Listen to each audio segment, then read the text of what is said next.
Welcome. I'm here with Cecile Hansen, the chair of the Duwamish tribe, and we're here to have a conversation about the Duwamish people and the tribe and the future and present and past of their connection with this place on which we live.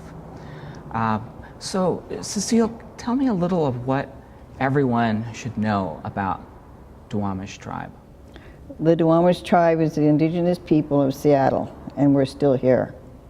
It was signed by our leader, Chief Cecile, or Seattle, and then in their wisdom, they decided to name our city after them. So it's Seattle, and I think that people should realize that the city was named after a chief, and he is only honored two places here in the city of Seattle, which is, to me, kind of not honoring the man that they took his name. So this includes the waterways, the land, 54,000, yes. Well, Duwamish means, I always tell people, Duwamish means the people of the inside, which basically means that we lived along all waterways, Alki, Duwamish River, Lake Union, Lake Washington, all the waterways, and we traveled by canoe. And so as we are still here on this land together, what is a good way for us to acknowledge that we are on Duwamish land when we hold a public meeting or when we want to respect the ancestry here? Well, if they had any knowledge, they would know that there is Duwamish, and they did sign a treaty, and they gave up a lot. And if they don't know, then they haven't studied the history of Seattle. And so the treaty was signed in 1855, is that right? Yes. And since then, there has not been recognition of the Duwamish tribe? Well, what happened was in the early 70s, 1973, 74, everybody was fishing. My brother was fishing in the Duwamish River, and he was always being cited for fishing. And he said, the state fisheries said he couldn't fish in that river, and he said, well, I'm Duwamish. And so he would come to my house, which I lived up here by the airport, and rant and rave and be very sad about, you got another citation. And so this one particular time, he said to me, you need to get involved. And I said, well, what do you mean get involved? Because he was getting tickets for fishing. Yeah. So I said, well, okay. So I start, and then he started advocating for the right to fish in the Duwamish River. So I got involved, but I didn't know what I was supposed to be doing other than following him. And then I met the chairman of the tribe, his name was Willard Bill. Well, Willard Bill stayed on a little while, and then we had a little meeting, and he said, I'm going to leave, and I was just wondering if you take the chairmanship in an interim basis, and we'll call a meeting. And what happened, I was elected chair, but I said, well, that's amazing. I don't know anything about being a chair. So I said, well, if I listen to a lot of people, and my brother ordered me to join Small Tribes of Western Washington, which was an organization of all the Puget Sound tribes, it was created by a gentleman up north, I can't think of his name right now, where it brought all the small tribes together to advocate on whether their needs, their struggles, their battles, and it still exists today. It was started in the early 60s, so we joined Stowe, and what we were fighting for at that time was fishing rights. So there's a small tribes group that's brought together, but before we get to that point, from 1855, while there was a tribe, there was still not any real recognition by the U.S. government of the Duwamish tribe. Well, I think there were. If Governor Stevens approached the tribes, their idea was to get land away from the natives so that settlers could come from the east to settle here. Yes. So that was the point of these treaties. Yes. So they approached our people, our leaders, to sign the treaty to give up their land, and with the promises of of a reservation and hunting and fishing and medical and health and all that, which our tribe did not get. And then there have been a few instances of following up after you became chair to see about that recognition. Tell us a little about that. Well, what happened was, fighting for the fishing rights, we lost the right under the Judge Bolt case. So by that time, our wonderful government decided to create a number of objectives to prove who you are. In my opinion, after all that, I decided that, I really realized that that was a sort of a objective to get people involved in this project, to prove who you are.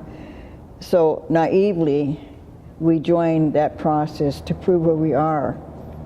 That started out in about 1977, and we began talking to our people, hiring historians, hiring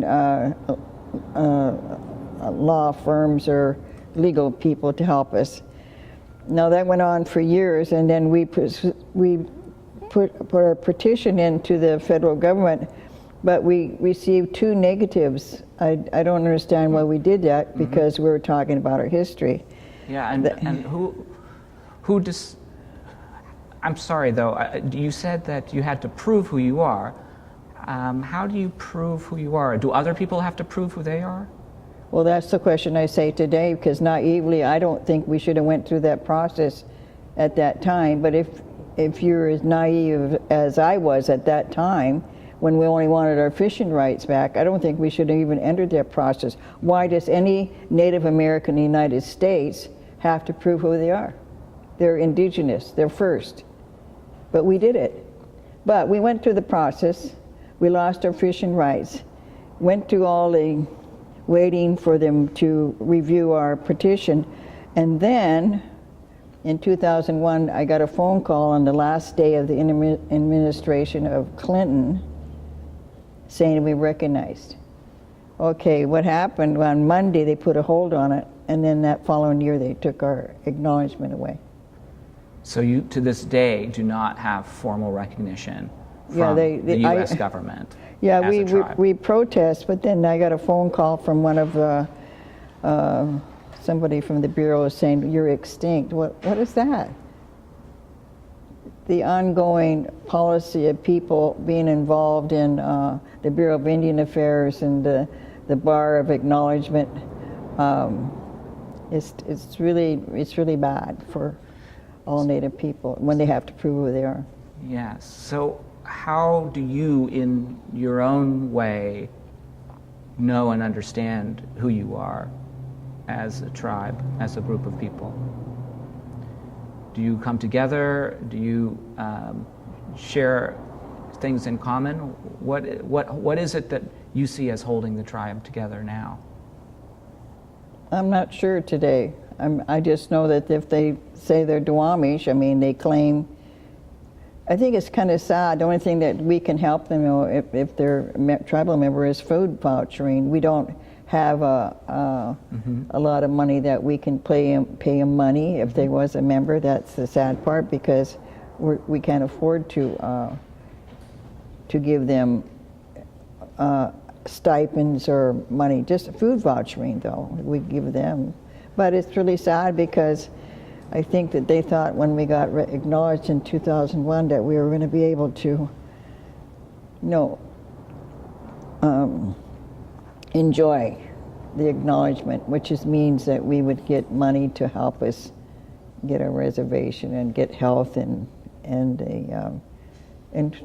education. And all of these facts are considered historically accurate, that the treaty was signed, that the land was promised and a reservation was promised, it was not fulfilled, that there was a recognition that was temporarily granted in 2001, but that was rescinded or not moved forward, and that things have stayed in a pending state, and effectively the land has simply not been recognized, and nor has the tribe. Well, the land is recognized by other people, but but we never ceded anything from that treaty other than our leaders filed against the decision, and this was probably in I would say 40s, 50s, 60s, but anyway, they were reviewing this decision, this claim, and then astonishingly happened in 1971, or before that process. If you could prove that you were part Duwamish, you were able to receive some money. But we did, 1971. Anybody that could say that they were part Duwamish or Duwamish received $64 for that, for being Duwamish or being a part of the tribe, or for taking the land. And so you have continued tirelessly to champion this cause for many years.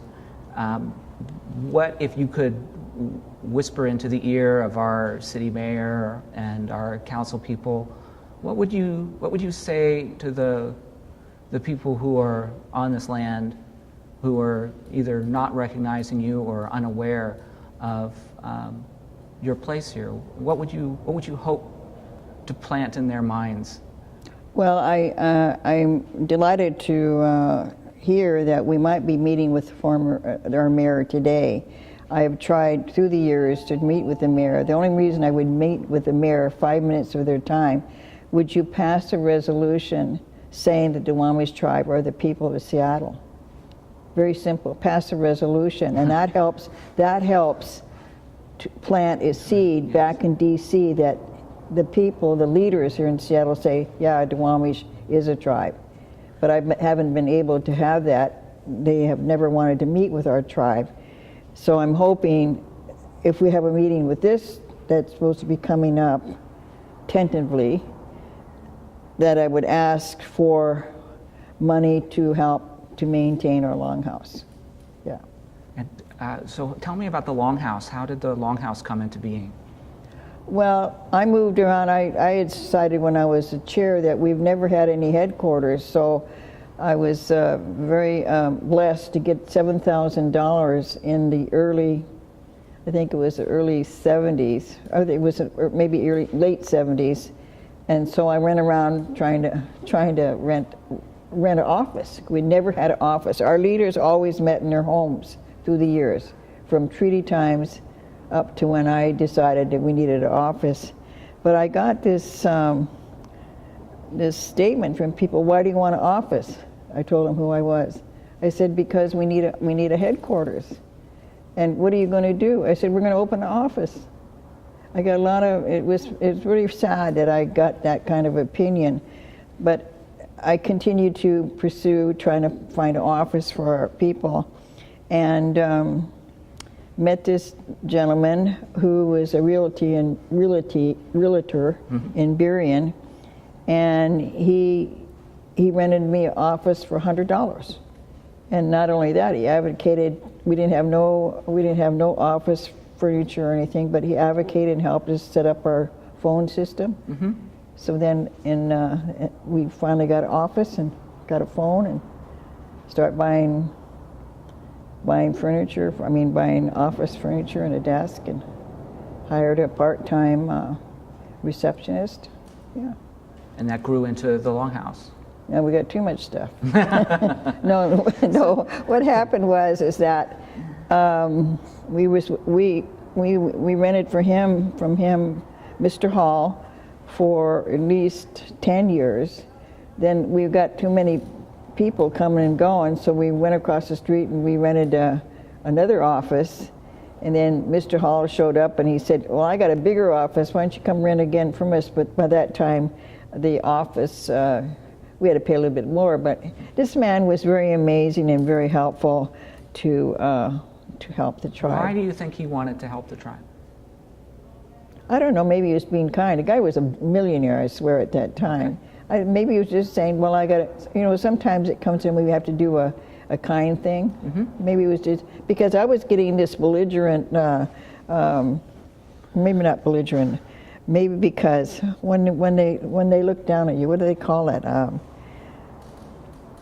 They just didn't want any Native Americans. I don't know what they thought we were going to do. We're going to open an office. This is insane. Can you tell me, what does this place, this home, mean for you? Well, our tribe has never had any headquarters, and what happened in the last, they burned down all our homes. Our people used to live in longhouses. This longhouse that we're sitting in now probably held about maybe 6, 7 families, and they were out hunting and fishing and gathering and visiting their people, and they burned our last longhouse down in 1875 or something like that. We had over 50-some longhouses along the riverways, and they burned them down because they were trying to get rid of us. So when we decided that we keep moving around at the idea that we're going to build our longhouse, that started in the mid-'80s, 1980s. And in fact, if we were going to even build one over here in Fort Dent, and we got as far as up, the architect and funding, I think, was coming to pass, and we got as far, and they said we had to talk to the city, their lawyers with the city. I said, no, we're not going to do that. I don't want to get any litigation trying to figure out if we are allowed to build a longhouse over in Fort Dent. So, but then what happened after that, a friend of mine, his name was George Wade, approached me and said, can I help you buy some land? I wasn't very supportive of him because I just didn't think nothing was going to happen. He not only found a piece of property, he put the first $10,000, which is the 2/3 of acre, which this longhouse sits on. So there's so much in just the last few bits of what you've shared. Homes that were, like any home, the most important places of Headquarters. your lives. Well, and yes, absolutely a headquarters. And the fact that they were burned down and destroyed and taken away. Well, don't you get it? They didn't want us around. I definitely get Push it. us out. Yes. Also make potlatching illegal. Yes. Yes. So many, clear violations, and yet to still have that need to find a home, to find a place to be, and to insist on still being here. How do you create a sense of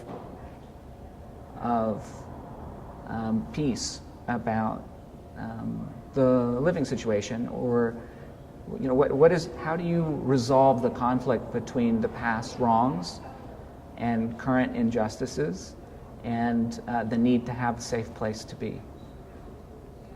Well, I think that building this longhouse certainly, for me, gives me a sense of accomplish the people who cared about to give us money to build the longhouse. They say that I should take credit for it, but it wasn't for me.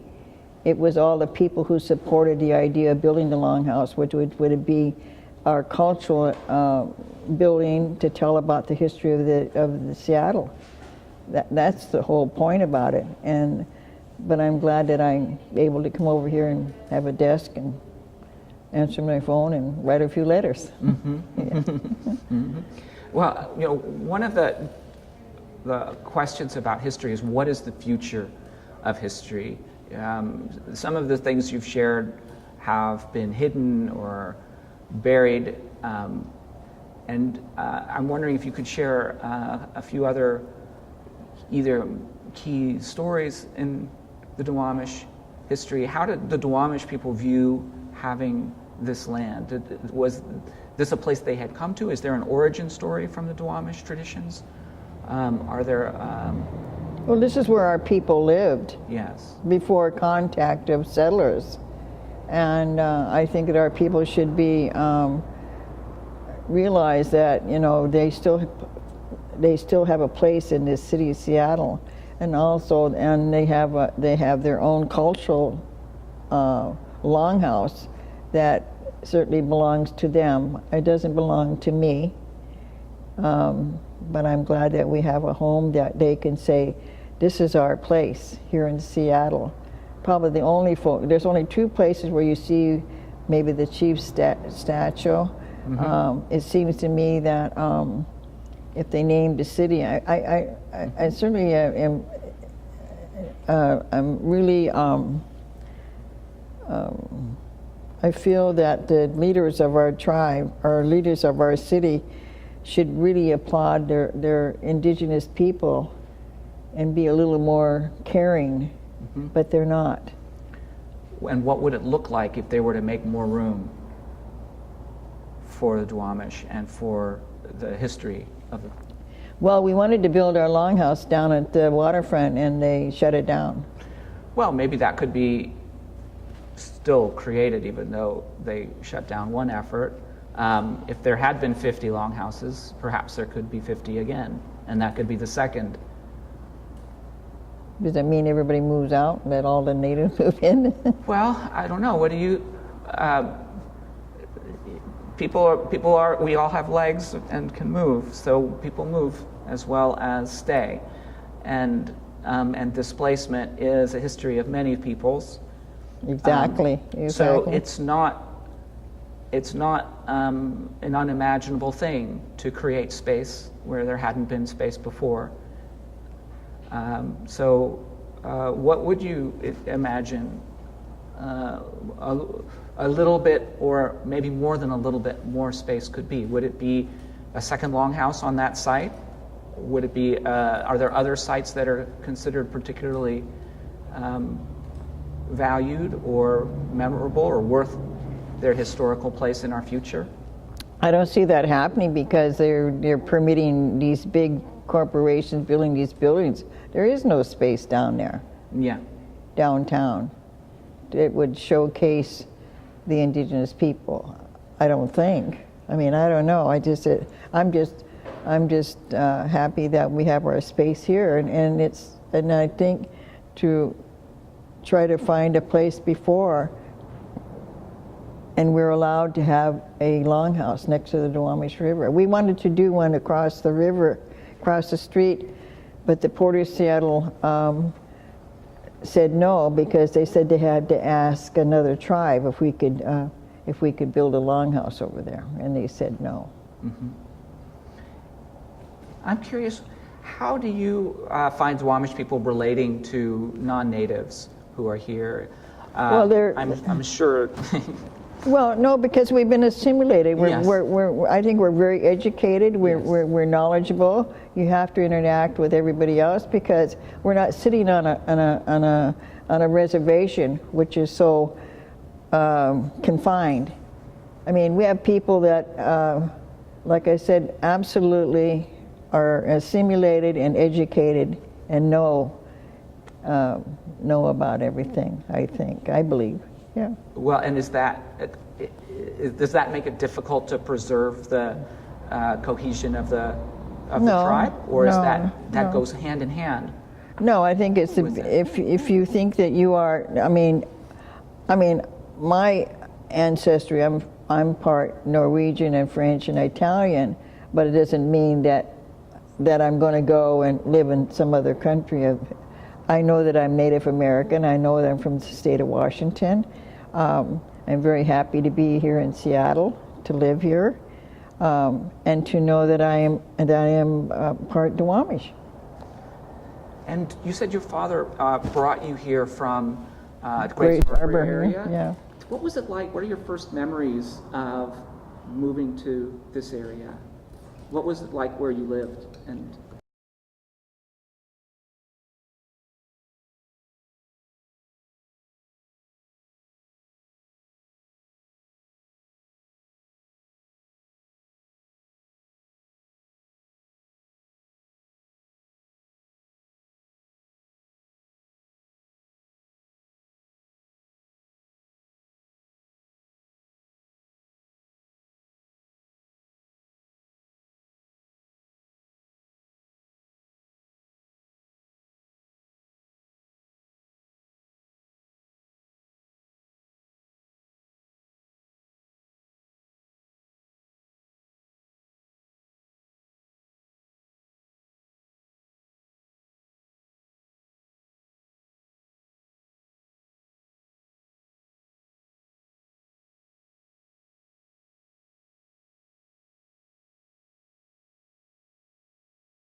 when you moved here about? Do you remember? Were you teeny tiny, or were you a teenager? No, I was a teenager. Uh-huh. So my mom is French, so I have ancestry from other places too. No, I'm very happy. Yeah. I mean, I would say I'm French, Italian, Yeah. German, Yeah. Norwegian, Yes. Norwegian, French, Italian, Yes. and Native American, Mm-hmm. Scotch. Yeah. Is there anything? How are you feeling about the way the interview's going? Are you comfortable with it, or? Are you comfortable with it? I'm totally fine with that. Okay. Yeah. Yeah. And I don't know whether 10 minutes or 15 minutes, something like that. Are you? Yeah, that's fine. What do you Batteries say- are batteries. What do you say? He's looking for a battery, I think. That should tell him something. Yeah. Yeah. No, but you wanted to know about. Yeah. I'd love to hear, or other stories that pop into your mind often about Seattle, that an earlier Seattle that people who weren't there may not know about or may be curious about. Well, what I want to know Yeah. about Okay. your topic of even doing this. Yes. Why me? Well, why you? Yeah. I was curious to get an idea. So I'll just share with you that the question of what does it mean to be at home in Seattle is a question that I'm curious about. And as I've learned, people in Seattle, more than half of the residents of Seattle today, came from other cities or other countries, other places in the world, than people who are native here. And yet, native presence remains a vital part of not only our history, but of our future, because this place will always be this place in a way that we as people may move. So I wanted to hear from you, what makes this place for you? What is your experience having known it and knowing it, and how can we honor that? Well, that, like I said before, is that because our chief was our leader, and they named a city after him.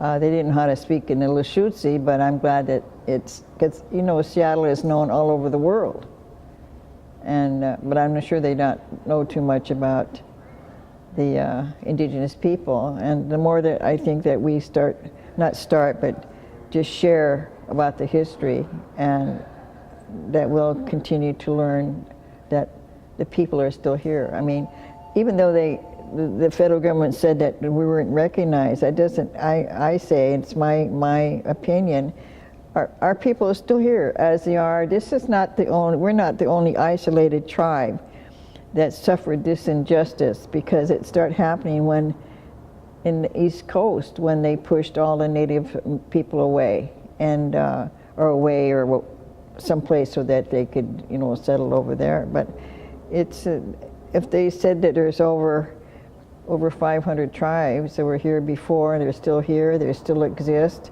it's amazing. They didn't go to any other country, they didn't leave the country. Even though we live all over the place. In fact, I was really interested that we have one tribal member. He's back in, I would say, North Dakota or South Dakota, and he's an attorney, but he's a tribal member. And but he still says, "I am Duwamish," which is amazing. To have a tribe that is in one place and many places, and to overcome this myth that there has been some extinction. I know. But the thing that I always say too is I don't understand why any Native American in the United States has to prove who they are.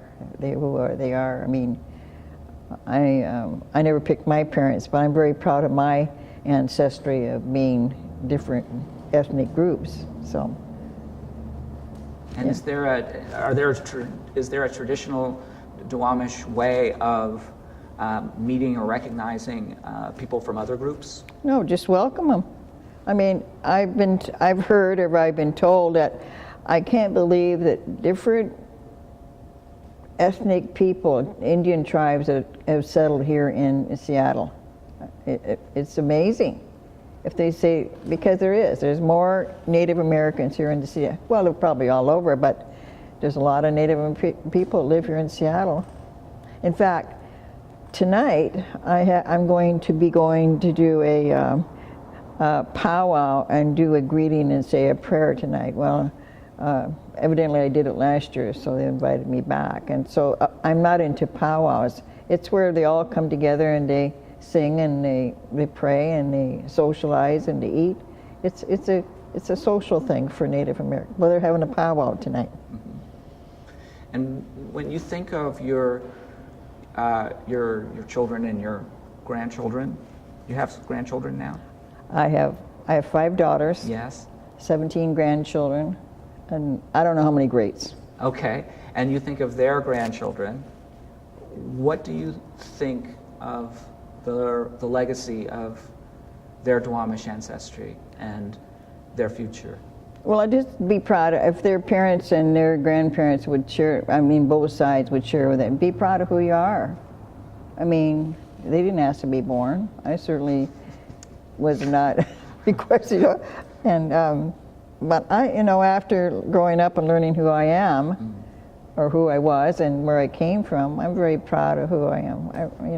I mean, I'm proud I had the parents I had who instilled a lot of right and wrong. My mother said right's right and wrong's wrong, so, which I try to convey to my daughters, yeah. Now, and you said earlier that you came here as a teenager? Yes. From Grace Harbor. What was it like to first come here and get to know this part of Seattle? Well, come to find out, when we moved to South End, which is now Burien, there was, we had a cousin, and my aunt and uncle lived not too far over here. So there was not too many Indian families here. So, so all we did is just go to school and walk. There was no buses. And today, you have to bus your kids to school. I mean, you drive them to school, but I had to walk to school, so that was probably the only complaint I had. But you didn't complain to your parents because there was only one car, and my dad used it to go to work. Mm-hmm. And then you basically passed most of your life here so far, right? Have you lived in Seattle pretty continually? Well, no, I've been all over I've stayed here until about, probably 55, 56, and then I got married, and then I married a native, and we moved to the coast, lived on a reservation, did that for about 14 years, and then moved back to Seattle with my children, and yeah, so the relationship wasn't very good, so then I parted for him, and then married another gentleman. I'm being nice here. And he was in the Marine Corps, but anyway, we ended up he was in the Marine Corps, so we ended up going to Camp Pendleton, and he got wounded in Vietnam, so he should have been released from the service. And because he was, I guess, he had a higher rank or something. But anyway, we ended up moving to Hawaii, and we were over there for a while. And then, so in California, Hawaii, and then we came back to over here in Seattle, so. What made you come back? I got pregnant. Okay. And when you get pregnant, I think you get crazy or something. Is this a good place to be crazy? Well, no, I just said, I'm just going to go home. He said, well, you can't do that. And I said, yes, I can. So I think I was wise enough to go talk to the shop. And I said, my husband doesn't want to let me go home, and so I want to go home. And we didn't have a place here, but I thought, the second thought was, if I go home, then they'll release him from the service, which they did that year. And so what kind of a place is Seattle to raise your kids? I thought it was pretty good. I think I did very well with my girls. My husband came back and we rented for a while, and he said, no, we're not going, we're going to buy a place. And I was astonished that we ended up buying a home in Burien, or in the South End, and raising our kids for over 20 years. Yeah, so it was good. And are some of them raising their kids in the area also? Yes, we're pretty close. Yeah, all over the place. So you are still here in Are still- every sense of the word, right? Yeah, they're Your here. grandchildren Yeah. are here, and their grandchildren will likely be here too. Well, in perhaps. fact, I was just making a phone call this morning. I got a daughter that's got a daughter in Walla Walla, and she'd been gone a week, and I said, "What did you move over there? Are you coming back or whatever?" Because I was just curious. She's my oldest daughter, and I'm just teasing her because she's got family over there. She's got her daughter and grandchildren over there, so she's visiting over there. But I kind of miss chatting with her. Thinking of the range of things we've discussed, I'm struck by the fact that there's still a little bit of an undercurrent of a challenge in still seeking recognition for what you know is right, and also living in freedom and without fear of the way things are. I'm curious how you feel about the need for courage in that struggle to receive the recognition as a tribe, and what is that like for you to continue to have that? I don't think it's so much the courage. It's the taking away of the acknowledgement of this tribe. And be able to, the tenacity to hang in there, because what happened was that we sued, or we filed, and a judge said, you need to explain to this tribe why you gave them acknowledgement and why you took it away. So what's happening now, since 2001, here it is 2018, and we're waiting for them to hear back from DC. Why did you give the acknowledgement to this tribe and then take it away? And also on my father's side, he's part Chinook, College, from the coast, and he was a member of the College tribe, but then they're recognized, and they did the same thing to Chinook Nation, gave them acknowledgement the same year and took it away. And so they are waiting for their decision to be restored to them. And the reason I hang in there is because the tenacity of I've got to find out if they're going to say yes or no about giving the acknowledgement back, restoring that status. And when that happens, then and everybody wants me to quit anyway, then I'll call a meeting and they can hire another chair, I can finish my book and get rich. I don't know if that's going to happen, but the experience of hanging in here and it gets well, the tenacity to hang in there, but I maybe I'm just I don't want to give up until I find out what they're going to do. And then, like I said, a lot of people want me to quit, and that's fine, but they don't realize being a chairman and the role that I played to hang in there. I mean, I wish that when somebody would step up, although I've been challenged many times, and they can't seem to win on that thing, and which is unfortunate. But if they realize that, don't look at me, look at what has happened to this tribe. That's what they should look at. Yes. Not me. Thank you. Thank you very much. I am very proud to have spent this time with you, and it's with great gratitude that I really do hope that that this decision will be made in favor of the tribe. It's clear that you are the people by all account. Well, I get very, very, well, I don't even call the attorney anymore because he just keeps saying it's pending. I don't want to hear that. it seems to me that if he is our attorney or this law firm, it's a big law firm here in town, that they should be a little more, I know they have other clients, and certainly more that, well, they probably get more clients, and I know they do. But it's very hard. If you're not acknowledged, I mean, you cannot have the money to provide to your tribal members. And I know a lot of our people are kind of poor, but there's a lot of them they're doing quite well. And I always think about, at least we're not homeless, you know. But it seems to me that we could be a little more, have more money to help our people. Yeah. I mean, acknowledgement and recognition is at the very heart and at the very beginning of relating to any people and of having even the smallest amount of care.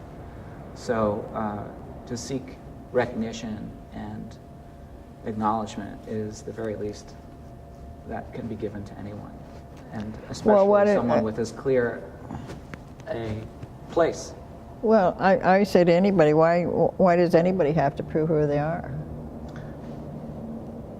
You know, why do tribes have to go through this experience being somehow forced, or because I'm certainly, Governor Stevens did not speak any Lashutsi, and I'm certainly, our chiefs, our sub-chiefs didn't speak any language, but they had interpreters, I think, and to persuade them to give up their land and to be treated after 163 years this way. It's, as I always say, it's very ignorant, or SOS. And I already told you. Yes, SOS. There's no other culture or peoples that are required to use their bloodline for proof of who they are. That's ridiculous. I know. Well, you know, and then, you know, my brother was doing research when he was fighting for the fishing rights. He was over in Puget Sound, over in Sandpoint at the, I think there's a place where you can go and do research, and he said, guess what? I'm sure that Mom and Dad would have told us about it, but he found out, you know, he said, he called me up, he said, guess what? You know, we're 7/16 Native, or we're Indian. I said, oh, guess we got the French, Italian, and German, and all that stuff, you know. So I said, oh, well, thank you. He was very, very a tough guy that really tried to, well, he left. He finally left. He went to Duwamish because we're part Duwamish too. We are who we are, and so he could go fishing and provide for his family. If people want to help in some way, whether it's out of kindness or a sense of wanting to do what is right, what is the best step that anyone could take to provide support? Well, we always advise them. We have a book in the lobby where you say you support us, but also we always need money to maintain our longhouse and to pay our people. And this is wonderful. There was a group of volunteers who had been working with us for about 9-10 years, and they started real rent, and people can pay real rent. So now we're getting pretty good. They're paying rent to us because they're on land, you know. So it's rent that someone pays in recognition that this is Duwamish land. Yeah. So if you have a home, or if you spend time in Seattle, you can actually acknowledge the people with a small or significant donation and pay rent to the Duwamish people. And they are. And they are. In fact, I just opened a letter last week, and there was a check for $11,000. That's fantastic. And there was a list. They got lists of all the people, $10. I think that's marvelous that they would have that compassion to pay the rent to help us. Yes. You know, that's acknowledgement there. Yes, it is. Yeah. Well, may the acknowledgement continue to grow. Thank you so much. Cecile Hansen, we wish you absolutely all the best, and we'll do everything to support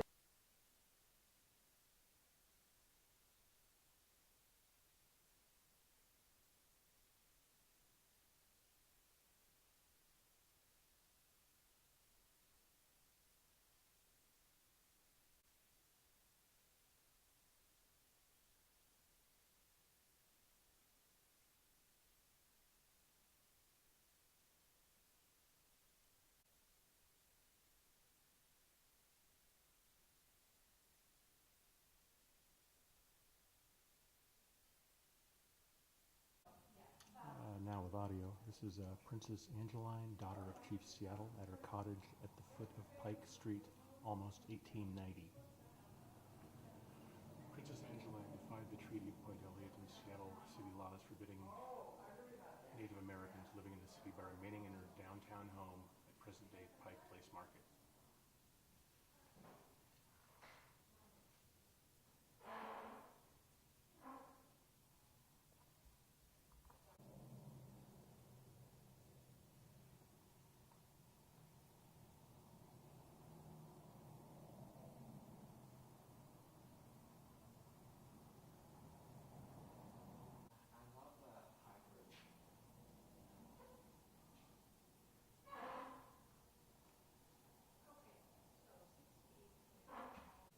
And then the sun came out.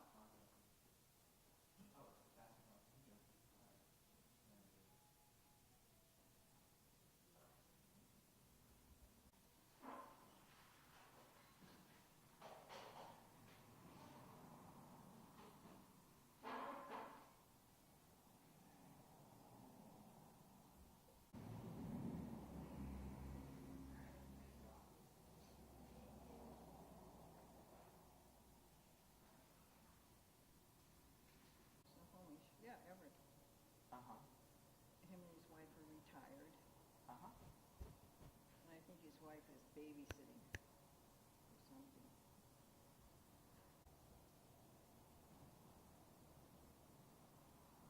Yeah, I was expecting my grandson to show up. And he's got boys. Yeah. Huh. Uh-huh. So he used to come and stay with us, and we'd say, Grandma, what can I do? So he'd be 5 or 6, he'd be out in my garden, picking weeds or always he'd help. He's always been